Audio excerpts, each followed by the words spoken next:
नमस्कार. आज आपण आलू मटर आणि मेथी यांची भाजी करणार आहोत. त्याची रेसिपी मी दाखवते. त्यासाठी मेथी जरा परतून घेणार आहे. ही मी मेथी घेतली आहे एक जुडी. तिला चांगलं स्वच्छ धुवून कोवळी पानं घेतली आहेत. ते मी तेलामध्ये परतवते. तेल टाकून परतली गेली आहे. तेलामध्ये शिजली पण आहे. आता मी तिला जरा काढून घेते. ही शाही काजू, तीळ आणि खोबरं हे मी भाजून घेते आहे. त्याला छान धाबा स्टाईल किंवा रेस्टॉरंट स्टाईल त्याची भाजी होणार आहे. हे मिक्सरमधून वाटून घेते आहे. आलू मटरसाठी आणि मेथी याच्यासाठी मी हे एक पळी तेल घातलं. त्याच्यामध्ये मी थोडं बटरही घालणार आहे.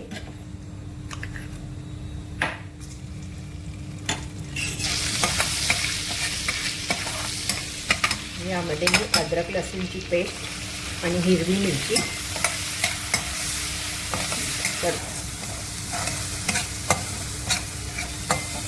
त्यामध्ये हा कांदा बारीक चिरलेला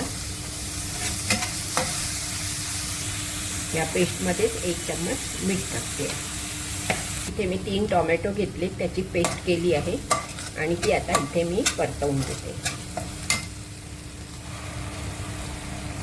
छान परतली गेली आहे. त्यात मी आता मध्यम आकाराचे बटाटे कापले ते टाकते.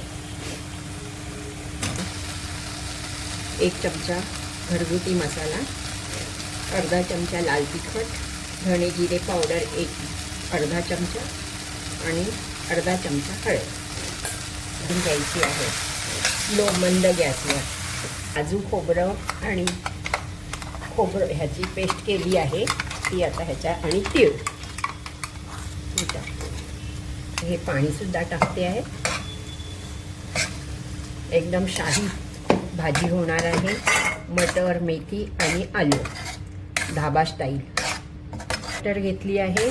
तुम्ही आता बाजारात हिवाळ्यात भरपूर मटार येतो, तो आणला तरी चालेल.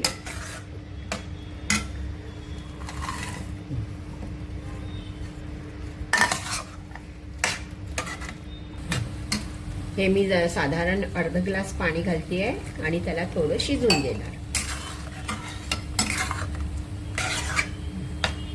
मी परतून घेतलेली मेथी चांगली शिजली आहे. ती ह्याच्यात मिक्स करून घेऊया.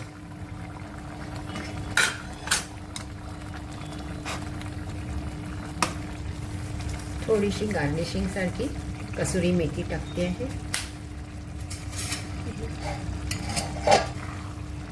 कसुरी मेथीने एक वेगळाच सुगंध येतो मेथीचा. इथे मी थोडंसं बटर टाकते. तुम्हाला जर फ्रेश क्रीम टाकायचं असेल तर तुम्ही टाकू शकता.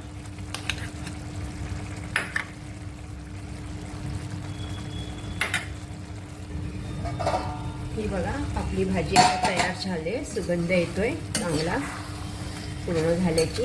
आता आपण त्याला सर्व करून घेऊया. गार्निशिंग करून घेऊ. आता ही कोथिंबीरनी गार्निशिंग करते आहे. बघा मस्त सुगंध येतोय आणि दिसायलाही छान दिसते आहे. लाईक, शेअर, सबस्क्राईब नक्की करा. धन्यवाद.